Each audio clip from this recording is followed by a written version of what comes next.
Price ತಲಾಡ್ ದೇವ್ರ ನಮಗೆ ಮಹಿಮುಂಟಾಗಲಿ. ಒಂದು ವಾಕ್ಯನ ಓದಿಕೊಳ್ಳೋಣ. ಕೀರ್ತನೆ 133 ಮೊದಲನೇ ವಚನ. ದೇವ್ರ ವಾಕ್ಯ ಹೇಳುತ್ತೆ, ಆಹಾ ಸಹೋದರರು ಒಂದಾಗಿರುವುದು ಎಷ್ಟೋ ಒಳ್ಳೆಯದು, ರಮ್ಯವಾದದ್ದು. ಆಮೇಲೆ ಹಲ್ಲೆಲೂಯಾ. ದೇವ್ರ ವಾಕ್ಯ ಹೇಳುತ್ತೆ, ಆಹಾ ಸಹೋದರರು ಒಂದಾಗಿರುವುದು ಎಷ್ಟೋ ಒಳ್ಳೆಯದು, ರಮ್ಯವಾದದ್ದು. ದಾವೀದ ಭಕ್ತನು ಬರೆದ ಈ ಕೀರ್ತನೆಯಲ್ಲಿ ದಾವೀದ ಹೇಳ್ತಾನೆ, ಸಹೋದರರು ಒಂದಾಗಿ ಇರುವುದು ಎಷ್ಟೋ ಒಳ್ಳೆಯದು. ಆಮೇಲೆ ಹಲ್ಲೆಲೂಯಾ. ದಾವೀದನು ತನ್ನ ಕಾಲದಲ್ಲಿ ಅವರ ಸಹೋದರರೊಟ್ಟಿಗೆ ಆತನು ಕುರಿ ಮೇಯಿಸುವಂಥ ಸ್ಥಳದಲ್ಲಿ ಅನೇಕ ಅವರಿಗೆ ಫ್ರೆಂಡ್ಶಿಪ್, ಸ್ನೇಹಿತರುಗಳು ಅಲ್ವಾ, ಈ ಥರ ಇದ್ದಿರ್ತಾರೆ. ಎಲ್ಲರೊಟ್ಟಿಗೆ ಅವನು ಸ್ನೇಹವಾಗಿ ತುಂಬನೇ ಅನ್ಯೋನ್ಯತವಾಗಿ ದಾವೀದ ಇದ್ದಂಥ ಒಂದು ಒಳ್ಳೆ ಭಕ್ತನಾಗಿದ್ದಾನೆ. ಯೇಸು ಸ್ವಾಮಿ ಲೋಕದಲ್ಲಿ ವಾಸವಾಗಿರುವಂಥ ಸಮಯದಲ್ಲಿ ಯೇಸು ತನ್ನ ಒಬ್ಬನೇ ಇರೋಕ್ಕೆ ಇಷ್ಟಪಟ್ಟಿಲ್ಲ.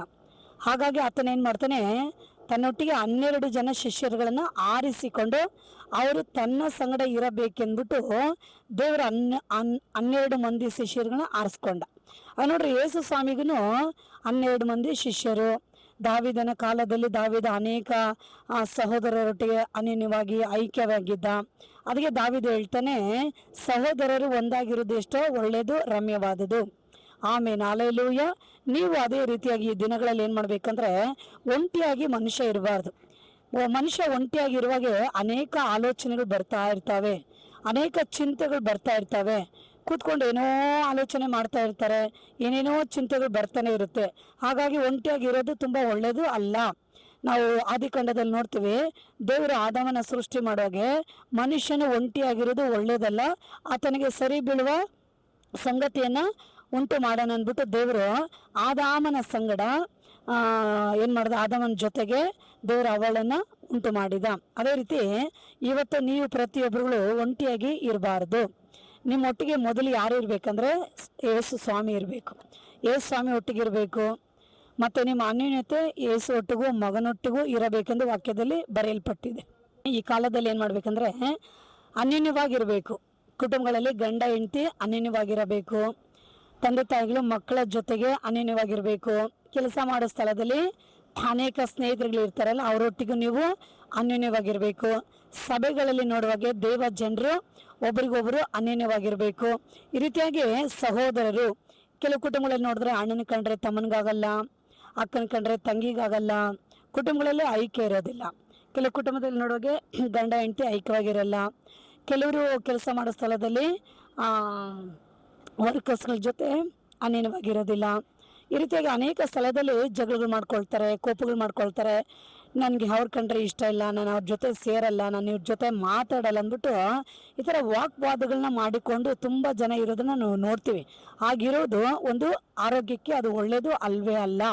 ಹಾಗಾಗಿ ದೇವ್ರ ವಾಕ್ಯ ಹೇಳಿದಾಗೆ ಸಹೋದರರು ಒಂದಾಗಿರಬೇಕು. ಒಂದು ಕುಟುಂಬದಲ್ಲಿ ಅಕ್ಕ ಇದ್ರು, ತಂಗಿದ್ರು, ಅವರಿಬ್ಬರು ಸ್ನೇಹಿತರ ಥರ ಇರಬೇಕು. ಅಣ್ಣ ತಮ್ಮಂದಿರುಗಳಿದ್ರು, ಅವರು ಸಹ ಸ್ನೇಹಿತಗಳ ಥರ ಇರಬೇಕು. ಕೆಲಸ ಮಾಡೋ ಸ್ಥಳದಲ್ಲಿ ನಿಮಗೆ ಅನೇಕ ಕೆಲಸದವ್ರು ಇರ್ತಾರೆ, ಅಲ್ಲಿ ಅನೇಕ ಸ್ನೇಹಿತರುಗಳಿರ್ತಾರೆ, ಅವರೊಟ್ಟಿಗೆ ನೀವು ಅನ್ಯೋನ್ಯವಾಗಿರಬೇಕು. ಸಭೆಗಳಲ್ಲಿ ನೋಡುವಾಗ ಅನೇಕ ದೇವ ಜನರು ಇರ್ತಾರೆ, ಅವರೊಟ್ಟಿಗೆ ನೀವು ಅನ್ಯೋನ್ಯವಾಗಿ ಇರಬೇಕು. ಯಾಕಂದರೆ ಒಂದು ಕಷ್ಟ ಕಾಲ ಬರುವಾಗೆ ಅವರು ನಿಮಗೆ ಏನು ಮಾಡ್ತಾರೆ, ಒಂದು ಸಪೋರ್ಟಾಗಿ ಇರ್ತಾರೆ. ನಿಮಗೊಂದು ಆಪತ್ತುಗಳು ಬರುವಾಗೆ, ಕಷ್ಟಗಳು ಬರುವಾಗೆ, ನಿಮಗೊಂದು ಸಹಾಯ ಬೇಕಾಗಿರುವಾಗೆ ದೇವ್ರು ಏನು ಮಾಡ್ತಾನೆ, ಆ ರೀತಿಯಾಗಿರೋಂಥ ಮನುಷ್ಯರ ಮೂಲಕವಾಗಿ ದೇವರು ನಿಮಗೆ ಸಹಾಯವನ್ನು ಮಾಡಲು ಸಾಧ್ಯ. ಹಾಗಾಗಿ ನೀವು ಎಲ್ಲರೊಟ್ಟಿಗೆ ಅನ್ಯೋನ್ಯವಾಗಿರ್ರಿ, ಐಕ್ಯವಾಗಿರ್ರಿ. ಯಾರ ಸಂಗಡ ಜಗಳಗಳು ಮಾಡ್ಕೊಳ್ಬಾರ್ದು, ಯಾರ ಮೇಲೆ ದ್ವೇಷ ಇಟ್ಕೊಳ್ಬಾರ್ದು, ಯಾರೊಟ್ಟಿಗೂ ಹಾಗೆತನ ಸಾಧಿಸಬಾರ್ದು, ಯಾರ ಜೊತೆ ನಾವು ಮಾತಾಡೋದೆ ನಾವು ಇರಬಾರ್ದು. ಎಲ್ಲರ ಸಂಗಡ ನಾವು ಅನ್ಯೋನ್ಯವಾಗಿ ಐಕ್ಯವಾಗಿರುವಾಗೆ ಅದು ಒಂದು ಆಶೀರ್ವಾದ. ಆಮೇಲೆ ಹಲ್ಲೆಲೂಯಾ. ಅಂಥ ರೀತಿಯಾದ ಒಂದು ಒಳ್ಳೆ ಒಂದು ಐಕ್ಯತೆ ದೇವ ಜನರಲ್ಲಿ ಇರಬೇಕು. ಅನ್ಯ ಜನರಲ್ಲಿ ನೀವುಗಳು ಅಷ್ಟೇ, ನಿಮ್ಮ ಕುಟುಂಬಗಳಲ್ಲಿ, ಕೆಲಸ ಮಾಡೋ ಜಾಗದಲ್ಲಿ, ನಿಮ್ಮ ಸ್ನೇಹಿತರ ಮಧ್ಯದಲ್ಲಿ ನೀವು ಆ ರೀತಿಯಾಗಿ ಇರೋದು ತುಂಬಾ ಒಳ್ಳೆಯದು. ಒಂದು ಕಾಲದಲ್ಲಿ ಏನು ಮಾಡ್ತಾರೆ, ಒಬ್ಬರು ಕೆಳಗಡೆ ಬಿದ್ದರೆ ಮತ್ತೊಬ್ಬರು ಮೇಲೆತ್ತೋಕ್ಕೆ ಒಬ್ಬರು ಸಹಾಯವಾಗಿರ್ತಾರೆ. ಒಬ್ಬರು ಬಲಹೀನರಾಗಿದ್ದರೆ ಇನ್ನೊಬ್ಬರು ಅವನ್ನ ಬಲಪಡಿಸೋಕ್ಕೆ ಸಹಾಯವಾಗಿರ್ತಾರೆ. ಒಬ್ಬರು ಭಯಪಟ್ಟರೆ ಮತ್ತೊಬ್ಬರು ಧೈರ್ಯ ತುಂಬಿಸೋಕ್ಕೆ ಸಹಾಯವಾಗಿರ್ತಾರೆ. ಈ ರೀತಿಯಾಗಿ ಅನೇಕ ಕಷ್ಟದ ಸಮಯದಲ್ಲಿ, ಶೋಧನೆಗಳ ಸಮಯದಲ್ಲಿ ಅವರು ಒಬ್ಬರಿಗೆ ಒಬ್ಬರು ಒಂದು ಸಹಾಯವಾಗಿ ಅವರು ಇರೋಕ್ಕೆ ಸಾಧ್ಯ ಆಗುತ್ತೆ. ಅದೇ ಥರ ದೇವ ಜನಾಂಗಗಳ ಮಧ್ಯದಲ್ಲಿ ಸಹ ದೇವ್ರ ವಾಕ್ಯ ಹೇಳುತ್ತೆ, ಒಬ್ಬರಿಗೆ ಒಬ್ಬರು ಪ್ರಾರ್ಥನೆ ಮಾಡ್ರಿ, ಒಬ್ಬರಿಗೆ ಒಬ್ಬರು ಪ್ರಾರ್ಥನೆ ಮಾಡ್ರಿ ಎಂದು ವಾಕ್ಯದಲ್ಲಿ ಬರೆಯಲ್ಪಟ್ಟಿದೆ. ಒಬ್ಬರು ಕಷ್ಟ ಬರುವಾಗೆ ಮತ್ತೊಬ್ಬರು ಅವ್ರನ್ನ ಬಲಪಡಿಸಿ ಅವರಿಗೆ ಪ್ರಾರ್ಥನೆ ಮಾಡಿದ್ರೆ ಅವ್ರು ಎಷ್ಟೋ ರೀತಿಯಾಗಿ ಒಂದು ಸಂತೋಷವಾಗಿರ್ತಾರೆ. ಇದೇ ರೀತಿಯಾಗಿ ಸೇವಕರುಗಳ ಮಧ್ಯದಲ್ಲಿ ಸೇವಕರುಗಳು ಅಷ್ಟೇ ಐಕ್ಯವಾಗಿರಬೇಕು. ಒಂದು ಸೇವಕರಿಗೆ ಒಂದು ಕಷ್ಟ ಬಂದರೆ ಮತ್ತೊಂದು ಸೇವಕರು ಅವ್ರಿಗಾಗಿ ಸಹಾಯ ಮಾಡೋಕ್ಕೂ, ಪ್ರಾರ್ಥನೆ ಮಾಡೋಕ್ಕೂ, ಧೈರ್ಯ ತುಂಬಿಸೋಕ್ಕೂ, ಈ ಥರ ಎಲ್ಲ ಕಡೆಗಳಲ್ಲಿ ಒಂದು ಐಕ್ಯತೆ ಅನ್ನೋದು ತುಂಬಾ ಆಶೀರ್ವಾದ, ತುಂಬಾ ಒಳ್ಳೆಯದು. ಆದರೆ ದೇವರ ಆತ್ಮನೇ ಆ ಐಕ್ಯತೆನ ಎಲ್ಲ ಕಡೆಯಲ್ಲಿ ಅದನ್ನು ಅನ್ಯೋನ್ಯತವಾಗಿ ಐಕ್ಯವಾಗಿರಲು ದೇವರ ಆತ್ಮ ಸಹಾಯ ಮಾಡ್ತಾನೆ. ಆದರೆ ಸೈತಾನದವನು ಏನು ಮಾಡ್ತಾನೆ, ಅನ್ಯೋನ್ಯವಾಗಿ ಇರೋಂಥ ಜೀವಿತಗಳನ್ನ, ಅನ್ಯೋನ್ಯವಾಗಿರೋಂಥ ಕುಟುಂಬಗಳನ್ನ, ಅನ್ಯೋನ್ಯವಾಗಿರೋಂಥ ದೇವ ಜನಗಳನ್ನ, ಸಭೆಗಳನ್ನ, ಸೇವಕರನ್ನ ಅವನು ಇಷ್ಟಪಡಲ್ಲ. ಅವನೇನು ಮಾಡ್ತಾನೆ, ಅವ್ರ ಮೇಲೆ ಹೊಟ್ಟೆ ಕೆಚ್ಚಿಡ್ತಾನೆ. ಅವರು ಸಂತೋಷವಾಗಿರಬಾರ್ದು, ಅವರು ಅನ್ಯೋನ್ಯವಾಗಿ ಇರಬಾರ್ದು, ಅವರು ಒಗ್ಗಟ್ಟಾಗಿ ಪ್ರಾರ್ಥನೆಗಳಲ್ಲಿ ಇರಬಾರ್ದು, ಕಷ್ಟ ಸುಖ ಸಹಾಯಗಳೆಲ್ಲ ಅವ್ರು ಇರಬಾರ್ದು ಅಂದ್ಬಿಟ್ಟು ಸೈತಾನ್ ಏನು ಮಾಡ್ತಾನೆ, ಅವ್ರಗಳ ಮಧ್ಯದಲ್ಲಿ ಏನಾದರೂ ಒಂದು ವಾಗ್ವಾದಗಳನ್ನ ತಂದು, ಒಂದು ಕೋಪ ದ್ವೇಷಗಳನ್ನ ತಂದು ಅಲ್ಲಿ ಜಗಳಗಳನ್ನ ದ್ವೇಷಗಳನ್ನ ಎಬ್ಬರಿಸಿ ಆ ಅನ್ಯೋನ್ಯತೆಯನ್ನು ಅವನು ಕೆಡಿಸ್ಬಿಡ್ತಾನೆ. ಗಂಡ ಹೆಂಡತಿ ಮಧ್ಯದಲ್ಲಿ, ಅಣ್ಣ ತಮ್ಮ ಅಕ್ಕ ತಂಗಿ ಮಧ್ಯದಲ್ಲಿ, ಸ್ನೇಹಿತರುಗಳ ಮಧ್ಯದಲ್ಲಿ, ದೇವ ಜನಗಳ ಮಧ್ಯದಲ್ಲಿ, ಕೆಲಸ ಮಾಡೋಂಥ ಜನಗಳ ಮಧ್ಯದಲ್ಲಿ ಇರ್ಬೋದು.